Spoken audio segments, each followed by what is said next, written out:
Hey, everybody. Welcome to episode 23 with your dynamic duo. I'm Kareem Anderson, your host today, and I'm joined by. David Allen. No, no, no. You're the tired giant, according to your lower third here. Oh, yeah. Well, I am very tired. Me So too. that will I be should the have been bad. tired giant too, I guess. I get right. Yeah. But yeah, otherwise known as Kareem Anderson. I'm joined by David Allen. We're here today to talk about more Microsoft news, and there was plenty. For those of you again who might have been under a rock, living in a cave, Microsoft decided to roll out, with the help of many of its partners, a slew of PCs that were supposed to revolutionize computing for Windows users. And we're going to speak to it a little bit later on whether or not it was a revolution or it was an evolution, and one that maybe didn't warrant the hype. But before we get into that long discussion, we're going to kind of give you some of the headlines just so you know what we're going to be talking about as we go through it. We will be discussing the FTC, looking at Adobe, and I think all of us who pay for Adobe should all be cheering this on. We'll also be talking about about Microsoft's since it's recall, what it's been doing in the meantime, and it's actually been a lot. Maybe this should Yeah. have been something they did or offered from the beginning. We'll be talking about NVIDIA being the world's most valuable company because AI, ironically, as Google, Apple, and Microsoft fight it out, NVIDIA is sitting on top of the pile, just laughing and rubbing its fingers together. We'll also be talking about how Apple kind of trains its AI. You know, it got a huge boost after it announced Apple Intelligence. The company became a $3 trillion company, and everyone's kind of pointing to Apple as the example on how to roll out this. But very little was kind of explained about the details of this. You know, we just kind of had to take them at their word that they promised things were going to work out. And so they give us a little more detail on exactly what that promise is and how it's going to go about. We'll see how it differs from Google and Microsoft's approach. And we'll be talking about Microsoft heading back to Gamescom, which is, I guess they were there, but this is going to be an even bigger presentation there now that they have Activision under their belt. Maybe, and interestingly enough, it follows what was a relatively decent or well received Game Fest. So I don't even know what else they have under their belt that they haven't talked about, but they promised to be talking about a bunch of new stuff, maybe hardware related. Lastly, we're going to be, like I said, talking about Microsoft's potential debacle when it comes to Copilot plus PC rollouts, and where we go after that. I've rambled on for quite a bit. I'm going to let my partner David take it from here. What's our first headline? Well, tired giant, take a little break here. We'll see what we can do to get a headline in. Um, let's see. Let's start with Adobe here. Adobe and the FTC are about to go at it with each other. So the headline that I enjoyed this week was the FTC has Adobe in its crosshairs, just like it's had other companies in its crosshairs. And I think with this one, the FTC might get the bullseye. I kind of have faced some of these issues. Basically, what the FTC is saying is when you subscribe to Adobe, if you take their monthly plan, your debit card, your credit card is debited each month, correct? So, but if you read a little closer, it's a 12-month commitment at monthly billing. They don't just bill you up front. That's a little sketchy. And also, if you go to cancel that subscription, which I have tried to do myself a few times, you will be presented with a nice little white box that says what your termination fee is for the number of months that you have left on that 12-month monthly billing commitment. And I will also agree with their findings when you try to chat with Adobe support, when you send in tickets or make a phone call to get that taken care of. They will do anything but cancel your account, including disconnecting your chat or kind of sending you on a merry-go-round. I have had to cancel Adobe in the past. I have experienced exactly what is in the report here. So, it should be an easy fix for Adobe. I understand, they push every dollar they can, but I think the FTC is going to rightly so run them through the ringer on this one. They could get the $1 billion deal with Microsoft in their crosshairs and get the target, but I think they'll get the target here. Adobe really needs to clean this up. Yeah, it's ironic or funny that you're talking about that they would cut the chat. It's one of those. I just had in my vision that you were typing like, "Hey, how do I cancel?" And then they just start typing cryptically, "You are breaking up," and it's like, well, it's a text chat, man. Come on, you're trying to get off the mic talking to me about this feed. Well, basically, It, I will comment on what you said. What they do, I don't mind telling people. I've been through it twice. They just stop responding, and oh, geez, this is even worse. after you've sat there for 45 minutes, you sort of take the hint. You've got to go on with your day, so you click close, and they think, well, we've got another charge in there. You go back, you may wait 30 minutes, 45 minutes again. I eventually just had to pick up the phone, and from the first person that answered, I hate to be this way, folks. I'm a very calm, cool, collected, non-aggressive person. I try to give people every opportunity to do things the right way. But from the moment I got the first person on the line, I said, look, this is the way it's going to go, and this is the way it's going to be. We're not putting anybody on hold. We're going to cancel the subscription. And I, had to get a little more forceful than that. Eventually, they took care of it, but even that took 30 minutes. And they couldn't break up with you over that one either, huh? No, I'm going through a tunnel, sir. Sorry. well, I don't want to make anybody look bad or anything here, but the language barrier, I suspect, is part of the issue.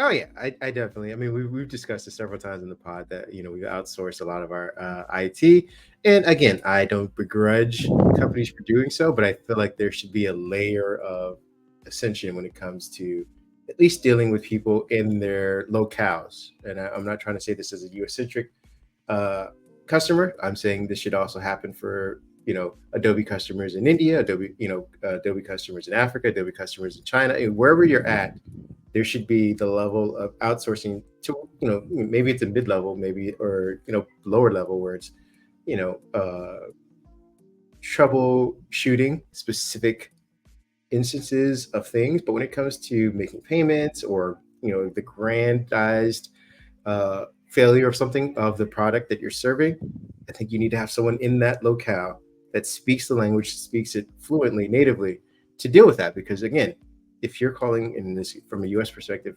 someone, and we get Indian people from India as the troubleshooting people that they can go through the prompt. After some point, we've got to escalate to someone who perhaps can speak to the specific specificity of the issue in that area. Like I said, it should happen wherever it's based, Canada, France, whatever. So again, if you're a French person, maybe you get someone from China, and then at some point you want someone from Paris or someone from France that you can talk to in your native language to discuss the specificity. Either way, I am all for this because I also use Adobe currently, and I've actually tried to quit Adobe, and for those specific reasons that you said, I haven't, because they hit you with the, not only do we charge you every month, but when you cancel, there's also a fee for canceling within the year. So it's like, well, if you charge me every month and you charge me up front every month, why is there a cancellation fee? Like, I'm paying. It isn't like it's backfilled or subsidized at any point. Like, I'm paying you the amount that we agreed upon every month.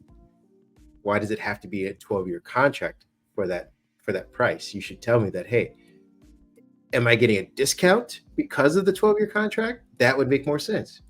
But if I'm not, if I'm just paying you the full amount,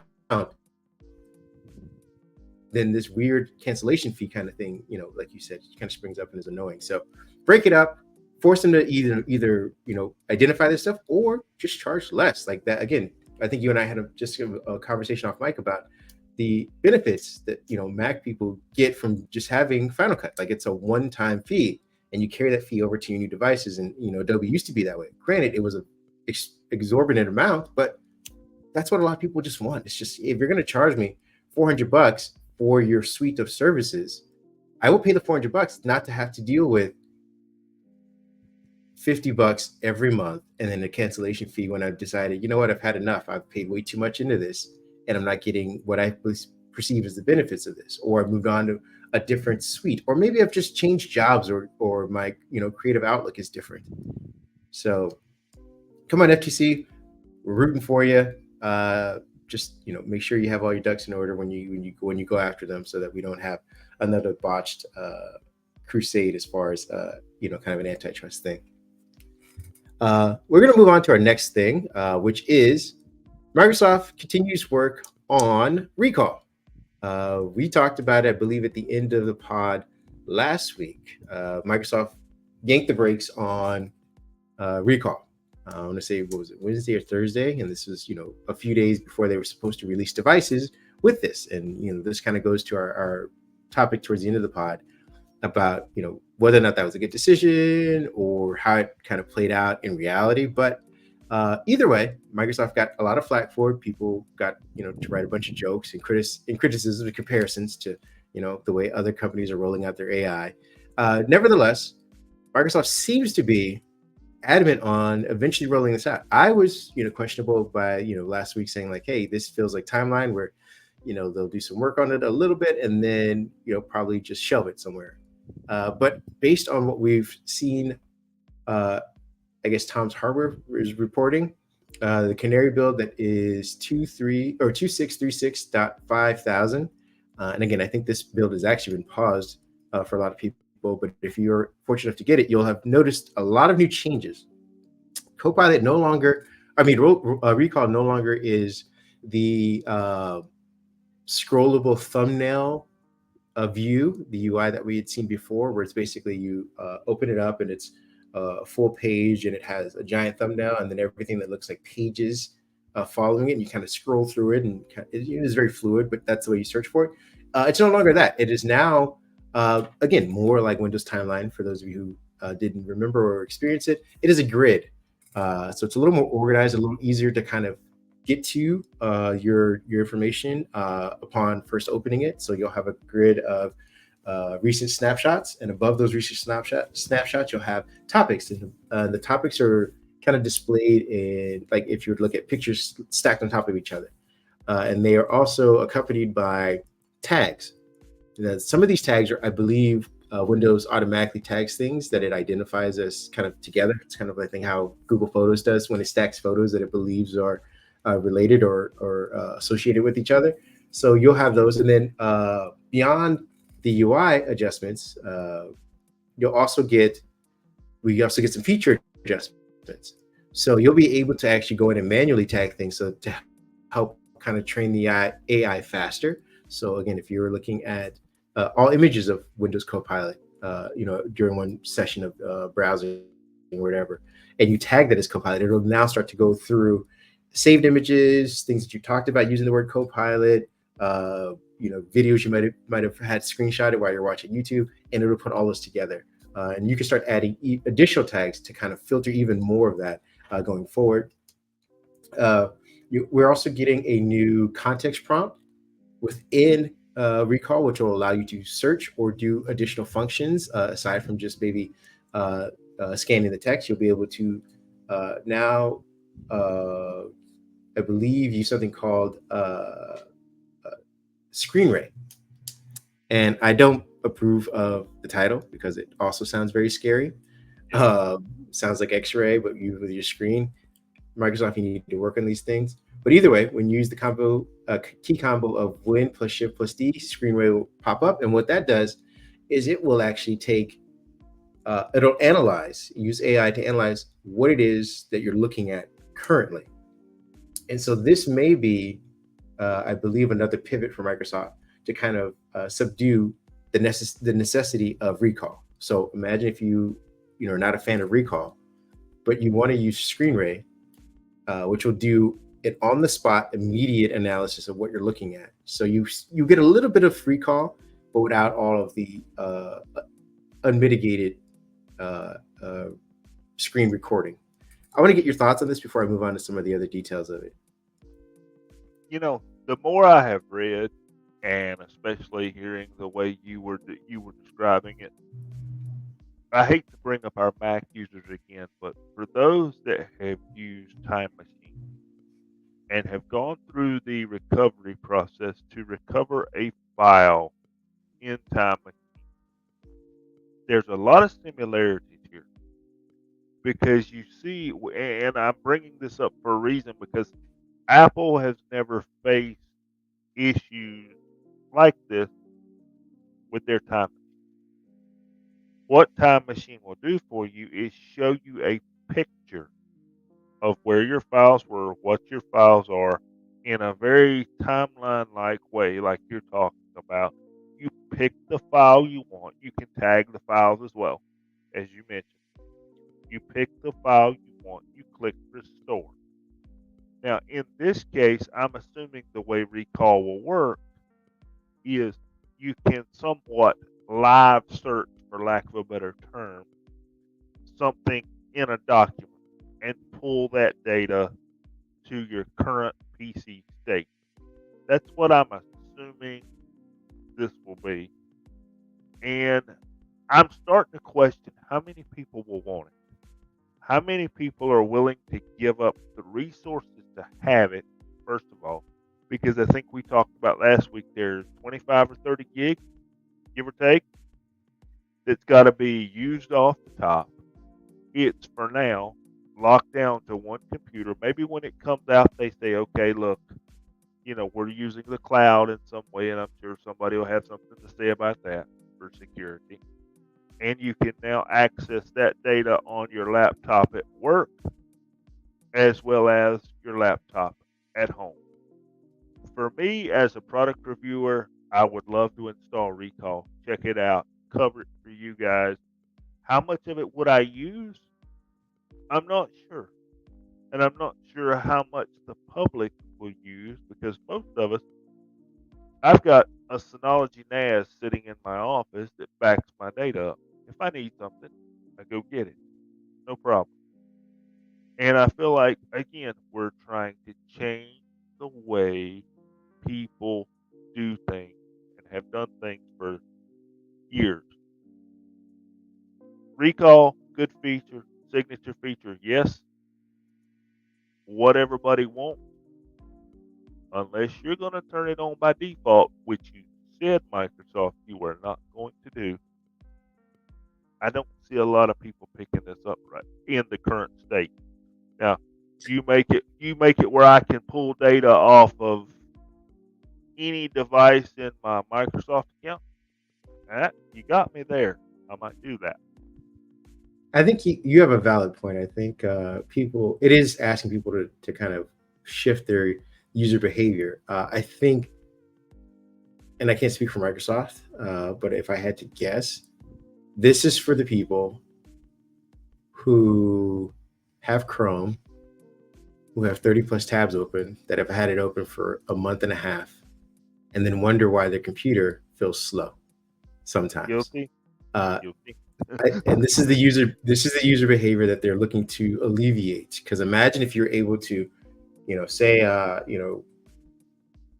you're looking for something for an anniversary or a birthday, or just a friend's gift, and you've done a ton of research in one day. You've gone to Amazon, you've gone to Etsy, you've gone to a bunch of mom and pop shops online, put a bunch of stuff in a cart.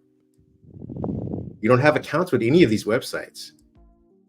So you leave them open because you're like, I don't want to lose it. I don't want to sign up. I don't want to get any emails from. I just want to kind of wish shop. But I don't want to lose the fact or my place or what's in my cart, because I want to, kind of price compare whatever you're doing, whatever kind of research you are. Maybe you're looking for homes or for cars, whatever you do, all of that. But you leave it open because you don't want to lose it. Now you can do all that stuff and close the browser and then come back the next day, come back a week later, come back a month later, and say, you know what, I'm ready to kind of buy that thing now. I didn't find anything better. I'm ready to make that purchase. It was a cookie holder that was in the shape of an elephant that this person really likes, or this person, like, I'll take my wife for example. She's a fan of the Wizard of Oz. There are some Wizard of Oz. There are people who handcraft things of Wizard of Oz that are really awesome and elegant. But at the time I'm ready to purchase them, maybe I don't have the money, or maybe I'm not ready for that surprise.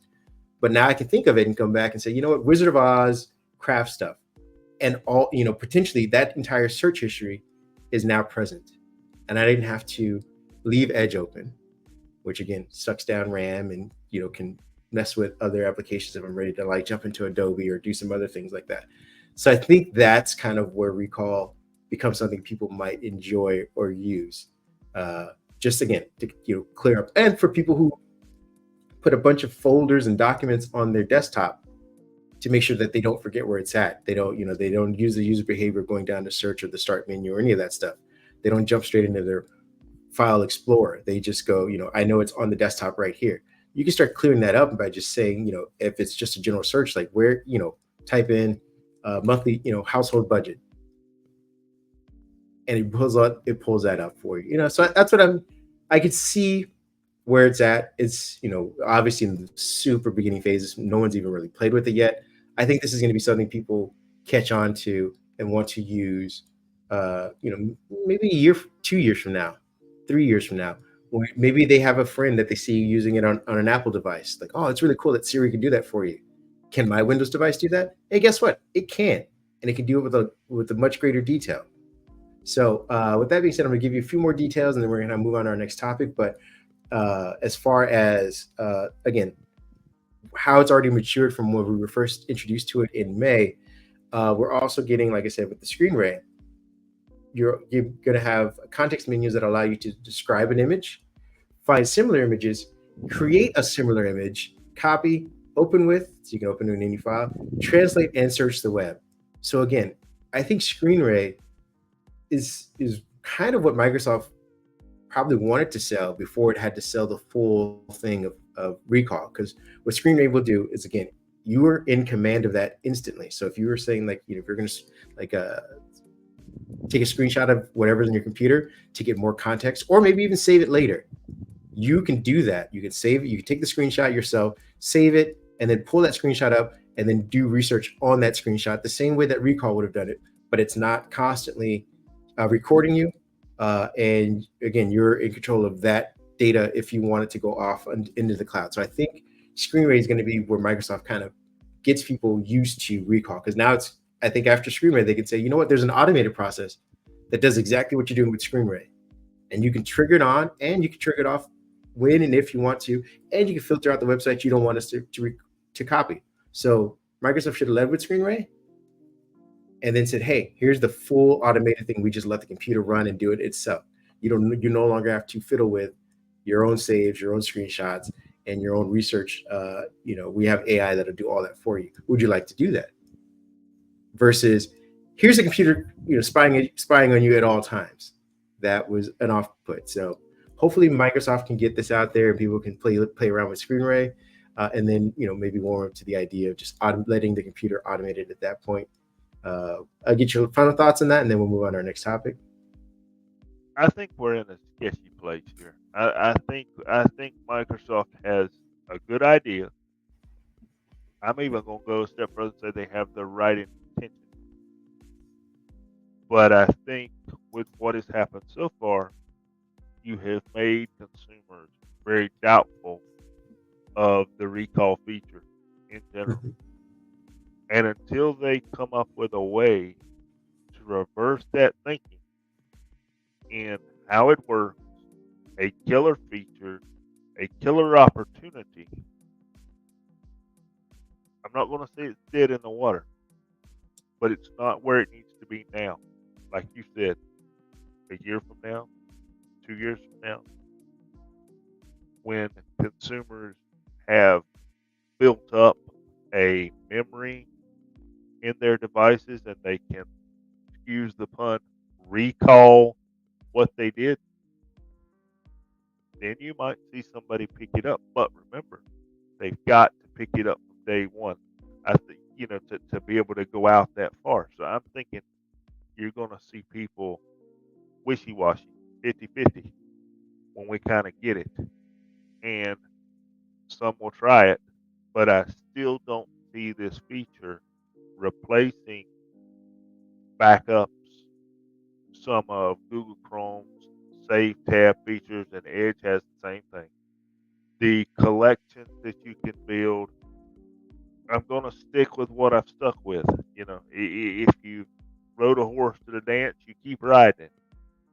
You've got to convince consumers to do things differently than we've done for the last decade or two. That's it. Yeah, and I think fortunately Apple is working on something similar to this. So is Google with Chrome OS. So at some point, even if Microsoft isn't the leader, which they had the full opportunity to do so, and they tripped over their own shoelaces, they could at least be within the pack and offer something very robust versus being late to the game, like they were with Zune or Windows Phone or whatever you want to call it. Like, as soon as Apple rolls this out and Microsoft and people, are saying, hey, we want Siri, we love Siri doing this, Microsoft will have a product that they can say, hey, you can do almost the same thing on Windows, and it'll be right there for people versus saying, all right, we're working on it and we'll see you guys in 3 or 4 years when everyone's already gotten used to the way Apple has done it. So I'm looking forward to that. We won't belabor the point anymore. We're going to move on to NVIDIA becoming the world's most valuable company. What do you have to say for that? I've been waiting on this one ever since the AI thing came to be. I've been expecting it every quarter, and it has surprised me that it has taken this long for NVIDIA to become the world's most valuable company. So gamers, we help I coin was going to say, miners. I'm going to need you to tell the audience, translate how the company that doesn't specifically do AI is able to ride this AI train higher than the companies that are working on it. Because guess what, folks? Our GPUs are what power your AI queries most of the time. And that's what people have to understand. You've got to have that speed that a GPU can offer. You've got to have that efficiency that a GPU offers. A GPU can do multiple queries at the same time. So, Microsoft, I mentioned this in my post. Microsoft is an NVIDIA client. Imagine, take a minute to process that. OpenAI is an NVIDIA client. Google is an NVIDIA client because it's kind of like everybody's got to have internet of some sort to listen or watch our podcast. Well, in order to have AI, you've got to have a GPU sitting there ready to handle certain queries. Well, guess who's making the GPUs that are fast enough to do that job right now? NVIDIA, we got you covered. So, NVIDIA is the cash cow. Let's see, we were at let me make sure I get this correct for you guys. We have $3.32 trillion this week for Microsoft and $3.34 trillion for NVIDIA. So, what's a couple, just a few extra trillion in there, just I was gonna say, what's a handful? What's a handful two. of billions between companies, huh? Yeah, just a handful of billions gets that done. But, you know, I think this is going to become a problem. And I don't mean to be Mr. Negative Podcast today, but I think this is going to become a problem. NVIDIA, AMD, where you at? You got any GPUs that can jump in and get you some of this pie? Intel, where you at? You got any GPUs that can get you some of this pie? We've got one GPU I mean, manufacturer. I also liken this. Go ahead. I liken this to Samsung actually, and Samsung being the maker of one of the makers, but one of the prominent makers of OLED screens. And we're seeing Yep. now, at Good least with some of comparison. this rollout of Copilot PCs, or at least this batch of laptops that are rolling out with OLED screens that are made from Samsung having kind of calibration issues, a little bit of blooming effects and things like that. And when you have one company in charge of it, it's great for the company. It's great for streamlining things. And if they can meet demand, it's great for everybody in the industry because you can just go to that one person. I think LG was like the same way for screens for LCDs as well. But when they have a bad batch, everyone in the industry suffers from this. There's no one or where to pivot to. So to your point of saying like, hey, where's AMD, where's Intel, where's another startup or something like that. If Nvidia can meet demand, which who knows if everybody's leaning on them, they may or may not, and it may slow down the development of AI because people won't have the server capacities to match it because they couldn't get the GPUs that they needed from Nvidia, or they produce some sort of bad GPU for whatever reason somehow. The entire industry of AI is on pause until that can be alleviated or redistributed through everyone. So, I mean, good on Nvidia, make your money, but it is a bubble, so to speak, for AI, and a very precarious one if you're looking at it holistically. It's going to be interesting, and I think this is the one that I expect the FTC to get a hold of this too. I'm not making fun. As far as we know right now, we have one supplier. So why would the others not be upset about that? Is it because they're not given opportunities, or is it because they don't have products? We don't know. Yeah, I mean, even if it's not the FTC, I'm sure the EU is going to look into this somehow and figure out a way to kind of redistribute demand. Because again, I think they, unlike the US, value a little bit more the user perspective.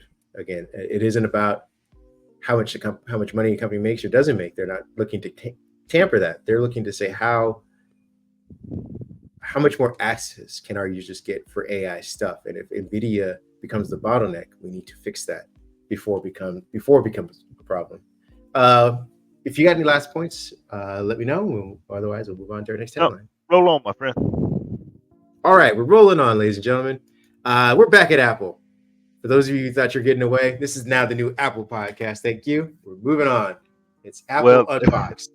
Well, let me get a beer. Hold on. You can get a beer so I can hold your beer. How about that? Apple is detailing how it trains its AI. We've just talked about Microsoft kind of getting into the weeds and kind of getting criticized and scrutinized over the security issues that they had when they decided to announce recall and the way that they kind of tested it. They didn't roll it out, but the way it was tested, there were a lot of things that were wrong with it. And we're not here to be Microsoft defenders. They were wrong. They, leaving it in plain text box that people could find was a bad implementation. I don't know if that was going to be its final one, but it was there for people to find, and that should have been buttoned up. They also didn't lay out all the security measures that they had planned to implement, at least not in a timely manner. So people had about 2 or 3 weeks to play around with it without any clarification on how this was going to be, locked down. And then Microsoft eventually came out with its measures, and the measures seem to be, if implemented, enough to do so. Either way, during that time, Apple announced Apple Intelligence, and it's had a bunch of promises. Like, hey, it promised not to train your AI or train the AI on the user. It had secure cloud and things like that. But we weren't given much other than that. And the promise that, hey, we're not going to do it, and we have this secure cloud thing that no one's ever really tested against. But Apple earned the trust, and people went with it. Now, Apple's research document promises that the firm will not use its customers' private personal data to train its AI models. But the Applebot web crawler was trained on the open web. So apparently they went out and trained it on the open web, and now they're going to lock it down and move on from there. And it was done. It was done without. It was done with the consent of publishers. And now Apple's allowing them to opt out after. Oh, hold on, I take that back. Maybe I'm just reading that. The Applebot web crawler was trained on the open web without the publisher's consent, with Apple only now allowing people to opt out after the fact.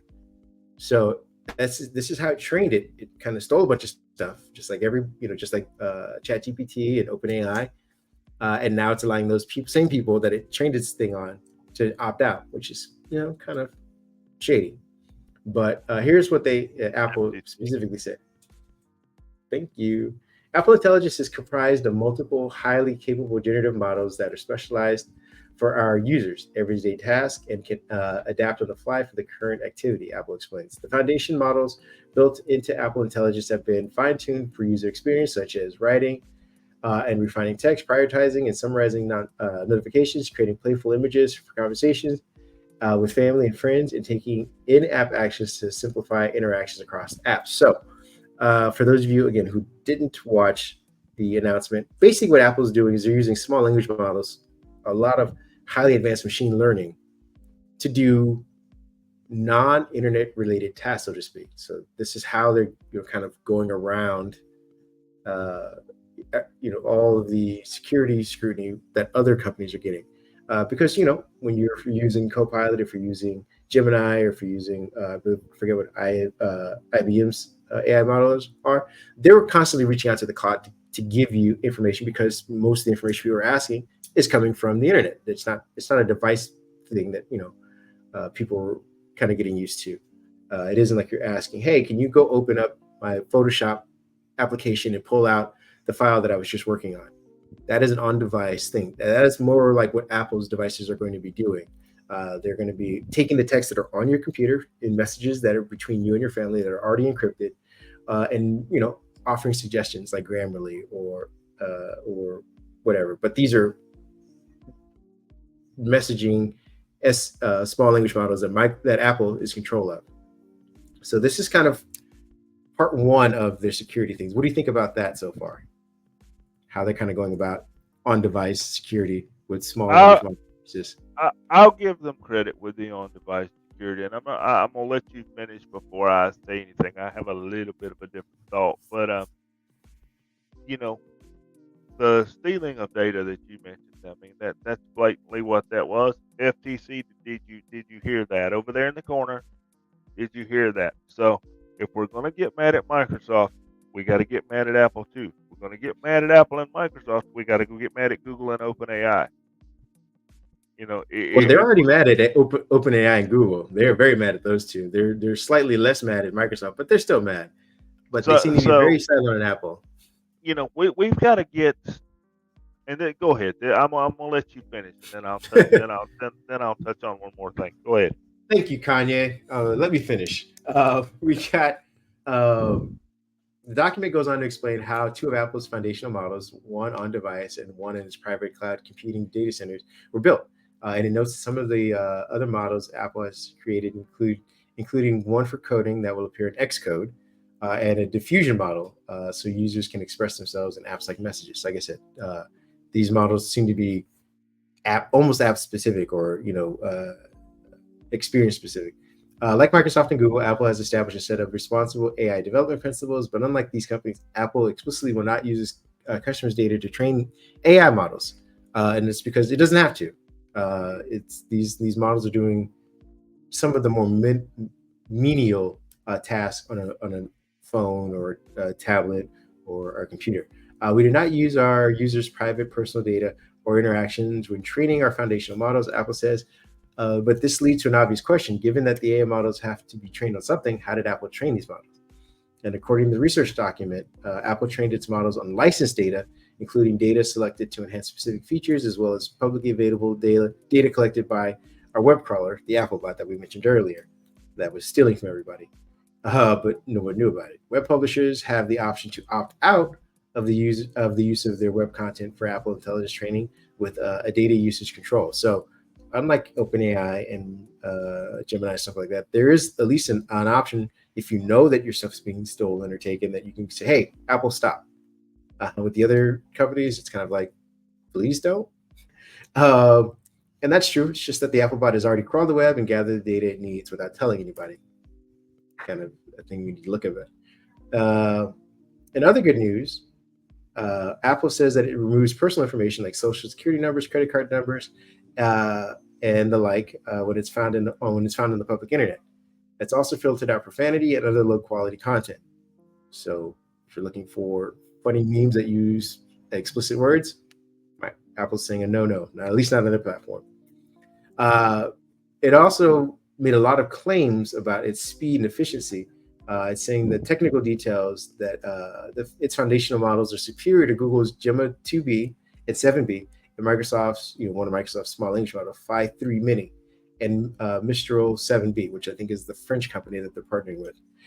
And that its cloud-based private cloud compute foundational model is superior to OpenAI's ChatGPT 3.5 Turbo, and again, French company Mistral's 8x22B, and roughly on par with OpenAI's ChatGPT 4 Turbo, and not 4.0, I believe, which is the latest one. So, Apple's making a lot of claims for a company who is sort of seen or perceived as late to the game, but knowing that they already stole what they needed and now they're going to lock it down, it's great for their customers. Sucks for the industry, that especially for people who have, had to face the guillotine for doing the exact same thing. But we at least get an idea of that most of this stuff is going to be small language models doing smaller things on device versus asking the cloud for more grandiose AI interactions that we all kind of been accustomed to, at least marketed as. What are your thoughts on that now? I'll keep this as brief as possible. While you're talking, one thing came to mind, and there were several things came to mind. There's a couple we can't talk about here, but standards. We've got to get to the point of an AI standard. And as I was thinking about that while you were going through your point, who are we not hearing from right now can control the standard? And I'm going to explain that. Google. Google, everybody takes for granted when we go to Google or we type something in that uses Google, we're going to get the result we're looking for. Google has somewhat policed the internet. I think that's the right term to use, by saying if you want to be in our results, you're going to do these steps. They lay that out. You're going to produce your content this way. You're going to have an efficient website. You're going to have an SSL. You're going to have all these things to be in our search engine. And you're going to do all these other things to be ranked decently in our search engine. So as you were sitting there going through the various types of models, I understand what those mean. You understand what those mean, and those with tech knowledge understand what they mean. The public doesn't know. So we've got Apple over here. We got our data this way. Oh, we got it without you knowing it, by the way. We've got Google over here. We got our data this way that we probably acquired without you knowing it anyway. Then we've got OpenAI and Microsoft that are basically doing the same thing. So we have two choices here. We can accept the fact that when we plug these devices in like we always have and we hit that sign in button, that we've given up certain levels of security, that our data is available and companies are going to do what they will just like they always do. That's why you get spam mail. That's why you get sales pitches, because your data is being gathered and manipulated. We can either begin to accept that a little bit more, or we can come up with a standard for what AI is going to be, because Facebook has Meta AI. How did they get their data? Well, I can give you a few guesses. Apple said how they got theirs. Microsoft, OpenAI, yeah, we can pretty much figure out how they got theirs too. So is everybody going to have a different model with different standards as we move forward in this? Or are we going to come up with a set of standards that each model has to have? Then the question is, who enforces those standards? That's a whole other topic for a whole other day. But that also made me think about internet domains. If you own an internet domain, once a year you get an email from a company called ICANN, ICANN. It asks you to verify your contact information for your domain. You click the link. You don't do that, guess what? Your domain goes down. It redirects to their landing page telling you what instructions to follow. So somebody, maybe another ICANN type agency, agency is going to have to say, hey, we're going to manage AI, the rules and the expectations, and there's going to be a standard here of privacy, decency, if you would like to say, because we've already seen what inappropriate content can be on AI, privacy, decency, and these are the rules. Because I think as these models keep building, companies keep coming, it doesn't go well.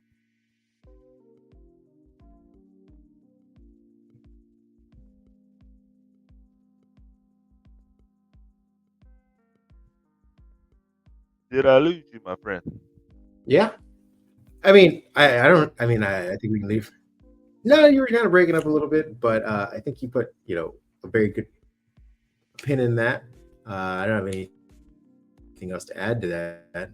So we're going to move on to some more brighter news, which is Xbox heading back to I Gamescom. got What do you got one to say more about for that? you. We've got Xbox is headed back to Gamescom. It is the biggest booth they have ever had at Gamescom. So that is something to look forward to. We do know that Gamescom is the largest video game show in the world with approximately 300. Let's see, how many millions of people? I believe it was 320 million people attend. 300,000 Uh, over in attendance. oh, did I read? Yep, I read that wrong, 300,000, I didn't I? think, in attendance, right? Yeah, 300,000. Thank you. I don't know why I was thinking three. Yeah, 300,000. 300 million would be a lot of people. Um, We would love 300,000 people. it to be that big. Yes, we would. Microsoft is said to have booths this year where players can get hands-on experience with some of the newer titles. Elder Scroll, Fallout 76, Diablo, Vessel of Hatred are just a few. The list is a little bit longer, but my question to you, my friend, Sony and Nintendo have said they're not attending. So Xbox has plenty. I'm gonna make a little joke here. Xbox has plenty of floor space they can buy, rent to make this Yeah. nice, attractive booth. So why not take advantage of it? But what is Mhm. Microsoft going to do at Gamescom? Are they going to just show something off, and let players touch it, play it, experience it, or do you think we're going to get some announcements August 21st through the 25th of this year? I kind of thought the announcements had run a little dry. What I think we may see, as our buddy Mr. Paul Thurrott painted, the Game Pass is running a little thin here lately. Maybe the rest of the Activision Blizzard catalog gets pushed over there before the Call of Duty Black Ops 6 launch. Maybe. I mean, that'd be the easiest thing to announce. I honestly think that they have some studios. Again, remember, they bought, over the last 5 years, they've bought, I think it's 12 other studios. So there are studios that we haven't heard from in a bit of time, that they were probably going to start announcing games that should be coming out in the next year or two. So we'll probably get some new game announcements still. And then to your point, I think the Activision games will start to uh, get ported over, probably get a schedule of when to start expecting some of those other, you know, B plus tier games. They're not the Diablos or the Call of Duties, but the other things within their portfolio that will start getting rolled out to Game Pass. Because again, it seems to be the thing that is being sold. I think we'll probably get some uh, pricing tiers for Game Pass that are going to start shifting. I'm sure they'll have some kind of free ad-supported version. We'll probably maybe get an announcement of the store and maybe a look at what the store could look like. I know that the mobile game store is big on Phil Spencer's list of things to do and get accomplished. So we might see that. And I mean, we heard him talk about that he'd love to have a handheld. Maybe they start showing off. Maybe they don't show off their own handheld, but at least some new UI for those that are I'll gaming take with one. the Go, yeah, the Legion Go or the Asus or whatever. So hopefully we'll maybe see them button up that UI and as they prepare to launch their own device. So those are things I'm looking forward to. That's the thing I think would make it different from Game Fest, which again we mentioned at the top was very successful. Launched, talked about a bunch of titles that everyone was excited about. Uh, they showed a lot of numbers that were very positive, at least as far as gamers playing games.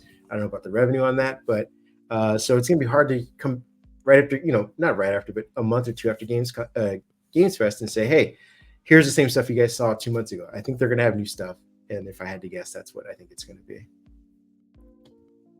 It will be interesting to see what I don't think they're done No, for the year by no means. I still think there's one more blockbuster in there, and I think the handheld could possibly be the hint. Maybe there is a handheld of some sort for the holiday season. That would make sense. that would make me happy. I don't know if it makes sense, but that would make me happy. It'd make me Because very remember, happy too. we still have those custom Xboxes that are supposed to be coming out during the holiday season. The one with the sprinkled glitter and the new terabyte ones. I don't think they're going to undercut those with a handheld. I think the handheld is going to be its own thing probably next year as we move towards or we transition from, the traditional console. I think next year they'll say, hey, you know what? Here's our handheld, and going forward, this is what we'll be selling. But this year, I think they want to get out whatever extra stock they had of those Xboxes that they can just repurpose with extra hard drives and get those out, flush those out, and then get that handheld all by itself as the new thing that they pivot to. But I do want to see new. Oh, go ahead. Do the handheld and the launch of the mobile store go together? They do.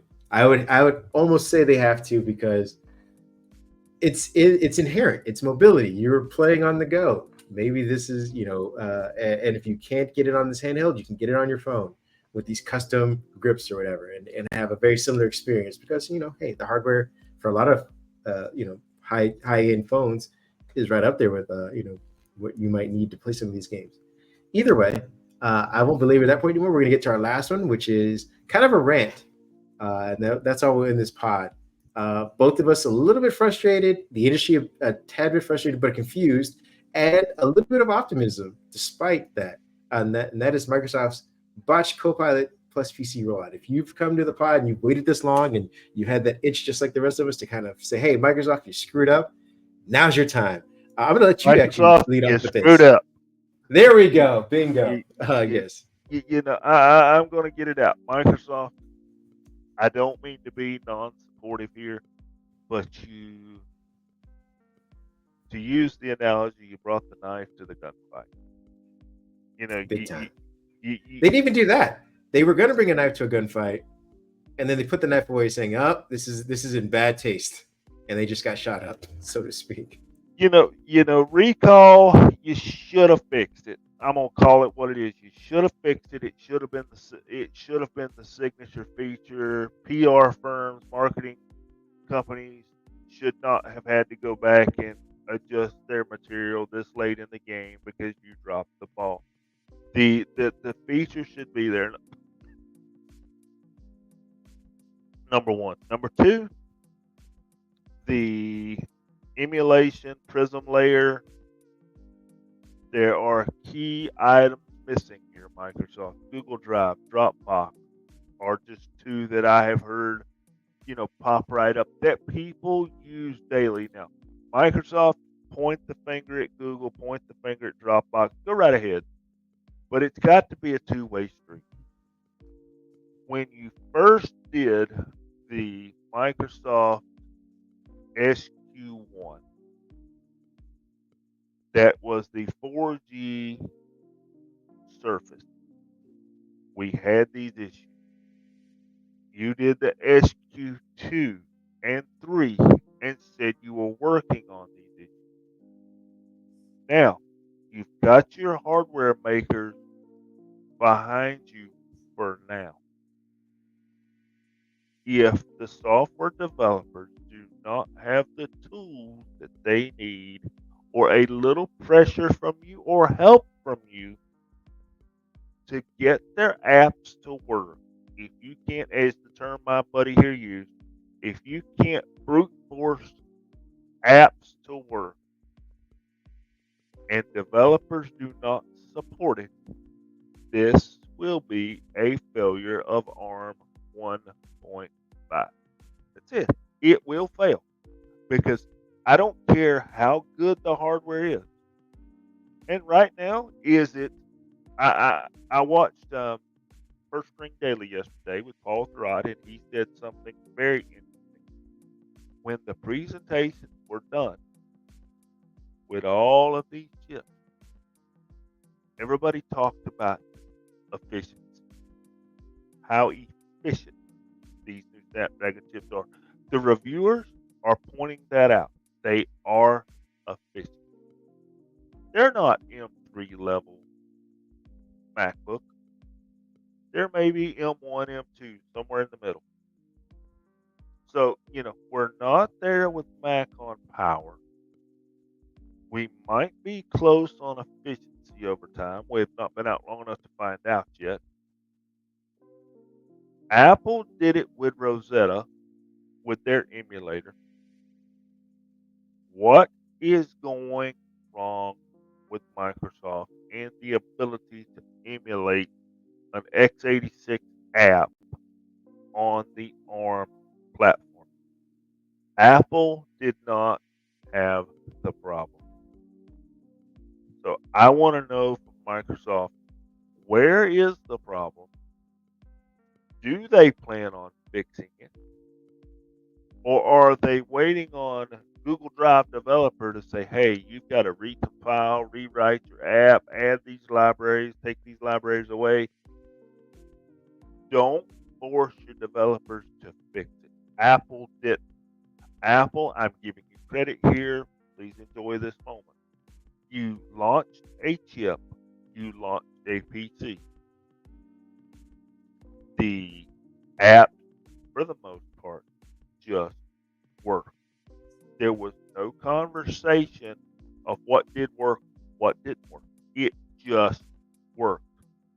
And if Microsoft can't get that together, then we won't be having this ARM conversation 6 months from now. Our Intel chips that come out at the end of the year, our AMD chips that come out at the end of the year that have said we can run ARM and x86 on the same chip.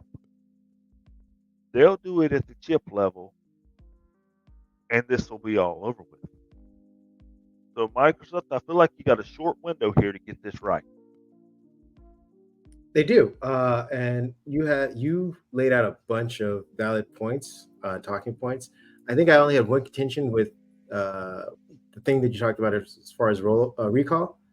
I think recall, while they wanted it to be their signature feature, should have been something they announced in February when they started talking about these things, and it should have been something they've been working on, and said, "Hey, if you get these devices, these Copilot PCs, you can enroll in the Insider program to try it out. This is something we're going to release when we have our big Windows update that comes later in the year, maybe in the fall. We're not going to call it Windows 12, but this is Windows plus Copilot. Windows 11 plus Copilot is the new name of this new version of the operating system, and that's when we're going to release this thing, and then let it slowly develop in public view, kind of what they're doing now."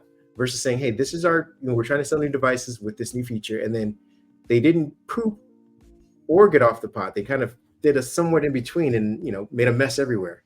They said they were going to do it. Then they pulled it back. Their PC makers all marketed. And we talked about Samsung had a whole commercial created. I'm sure they spent thousands, if not hundreds of thousands of dollars to have that commercial run alongside the Galaxy Book Edge, to then have to shelve it, throw it on YouTube for 30 seconds that no one's ever going to see because they can't market it because it's not there. I'm sure Asus and the rest of them all did very similar marketing materials. They had pamphlets, PDFs, things all made up. Then Microsoft said, "Oh, guess what? We're going to pull that. That's no longer part of your marketing material for the next 6 months or however long it takes us to do this." And by the time it comes out, it won't even look like what you guys shot, filmed, and made images of or whatever. So that was botch number one. Botch number two is that Qualcomm and Microsoft came out with grandiose numbers, and what they delivered on the first device was not that. And that is not a fault, I don't think, of Asus, which is the first company that was able to get out devices. It was the fault of not miscommunication. If whatever device you guys were testing on to get those numbers should have been the device that everyone got a chance to play around with. If it's an MSI, if whatever that device was, that's what should have went out so that it could be confirmed that it can reach these levels. And then you roll out your other devices that, may not. And you could always say like, hey, it's an MSI that we tested this on, or it's a reference device from IBM, whatever it was from Qualcomm. That device somehow needed to get out to reviewers to say, hey, what they said at these, highly curated demos and meetings does actually hold up to be true. Now, that's not the device people are going to buy.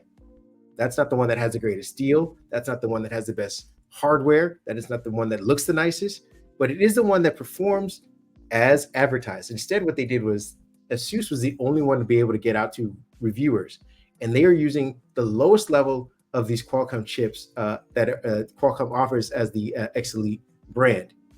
So they're not even using the ones that Microsoft are using, that Samsung's put in theirs, that Lenovo will be, the Lenovo has on theirs as well, which is more efficient than Asus, but Asus was the first one to get it out. So when the reviewers got it, they were misled, so to speak, by all the marketing material that had been leading up to it for 8 months. It didn't perform as intended, and it fell short. And those are like the first reviews and the first titles and the first, unboxing reviews that we got for this thing. That was miscommunication on Microsoft's part. Regardless of Copilot, you recall, you had to make sure that whatever that first device was, if you tested out on the Surface Laptop 6, and that's how you got those numbers, that's the one that goes out regardless of recall. You have to get that out so people can say, hey, these things at least do what they were advertised or get as close to. The last thing I'm having issue with Microsoft's rollout is that they roll out a bunch of these devices, and all of them are, clock speeds are different, ventilation's a little different. What Microsoft needed to do, and the time and the announcements, because now we have in the back of everyone's mind Intel and AMD with everyone's expecting to be better chips than these Qualcomm ones. And so now that you've rolled it out, it doesn't necessarily match expectations with a lot of these review devices because everyone's still kind of calibrating and software needs to get there. Well, Microsoft should have marketed these Copilot Plus PCs are, as you said, more efficient, better battery. That's it. And that they have the capacity and support for AI in the future. And this is the possibilities of AI, recall, studio effects, all that other stuff. These are the possibilities, because when people get these, all they're going to know from the marketing material, if you market it that way, is that this thing will last longer than the Intel version currently. And yeah, Intel will have chips that that are powered by AI, and maybe they'll last just as long, if not longer as well. But when you come out saying like these are AI powerhouses, they will revolutionize the way development's going, and that they will, that they're going to beat Intel and AMD currently, and then they don't do that, it's kind of a letdown for everybody. So Microsoft, this rollout should have been a little more streamlined, better communication with the partners. I know everyone's moving, 50 million different things all at once, but at least getting devices in the reviewers' hands who help kind of shift the narrative, or at least amplify the narrative, is something that you can't trip on. And fortunately, for Apple's sake, they're fortunate because they were the one company that has the one product that they can then control and get out to people a lot easier. So I don't begrudge the complexities of it. I just think it needed to be buttoned up and tightened up a little bit. Now, with all that said, between both negativity from both of us, as far as you and the emulation layer and me and the rollout, there are positives to this. And I'm going to trying to end on that, is that these devices are more efficient. They will get better as developers come on board, and whoever does decide to make their ARM versions, you'll see that performance, the boost in performance. We know that Adobe is working on Premiere Pro for ARM, which is huge. DaVinci Resolves, I know it's having issues running right now, but they're still working on it. It's in beta. It will get better. So for those who are looking to use these as creative outlets, you will have that. Maybe not right now, but in 6 months. But don't think if you bought a device this week that's it, that this is the best it's going to do. It will get much better. And lastly, for those of you who were expecting gaming, I don't know why. You didn't expect it on Ultrabooks, don't expect it on these things. You stick to your gaming PCs. I'll let you get the final word, and then we'll I close out was this. going to say, I think what you just said right there was very key. And I think even us as tech people need to remember this. We get devices in all the time to review. We see how tech moves along. But we have to remember one thing. When you go back to being a consumer, you buy one device, you buy two devices, you buy your devices, and you've got your devices for that life cycle until either A, something comes out that you want that's different, B, your needs change, or C, something happens to one of your devices that you purchased. So I think us as reviewers, we have to be just a little bit more positive and a little bit more understanding that, and this is why I like to do long-term reviews when we get products and have that opportunity. Because what you open in the box, as Kareem said, is not the final product. And that's hard to get consumers to buy into. But it's not. We're doing something different with ARM. We're doing something different with AI. Companies have to get these things out there to shape what they're going to be. They can't hold them in the development room forever. They've got to get them out there, get them in the wild, and see what us as tech reviewers are doing to them, see what you as users are doing to them. I haven't had one in my hand yet. I hope that changes very soon. But everything that everybody is saying, efficient.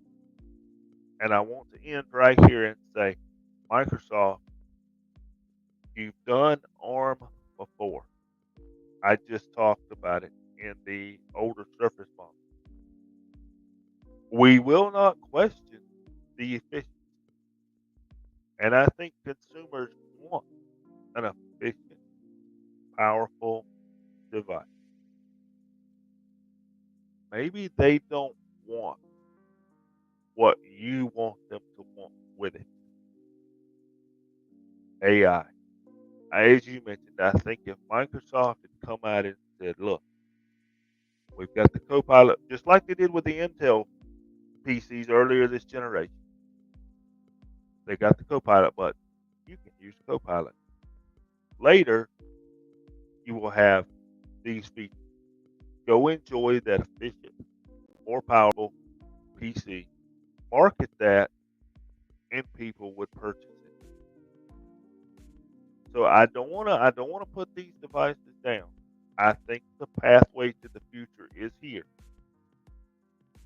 But as marketing people, financial people sitting in the Lenovo offices, the Asus office, the Dell office, and anybody else that has put their device out this week, I hope somebody in these companies are teaching the financial people we've got to give this time. Because I'm not ready to see this die. I'm not ready to see us move to something else. We've got good, strong, powerful PCs here, I think. We've just got to stick it out and let everything catch up. And that is the final word, ladies and gentlemen. Thank you, David, for your thoughts on this. Appreciate it always. Where can people find you if they want to talk a little bit more about it or discuss? David PAJ 1978. You can find me on Threads. You can find me on X, formerly known as Twitter. Not ready to drop that just yet. And feel free, guys, jump in. Glad to talk with any of you. Yeah, and you can also obviously like and subscribe and comment on the YouTube channel as well. We'll get back to you. You can find me at Mindhead1 on Twitter, now known as X. You can also find me on Threads and Instagram. And again, we are in the midst of a pretty profound evolution, not a revolution, but profound evolution of PC computing in general. Now we have three options, ladies and gentlemen. You have AMD, you have Intel, and now you have ARM for PCs going forward. ARM is going to keep producing chips, and if this is their, version 3, I can only imagine how much more efficient, thinner, maybe fanless designs we get going forward. And if that's something that Intel and AMD can never get to, that'll be ARM's advantage. Maybe it'll come at a sacrifice of a few applications, but if it's only a few versus what we had with the first versions of Windows and ARM, then I think a lot of people will at least appreciate that. With that being said, go out and watch other reviews. Get your own perspective on these things. Come back to us next week. I'm sure we'll be talking about it again. Until then, we'll see you later. Enjoy your weekend. Have a good day. Have a good weekend, folks. The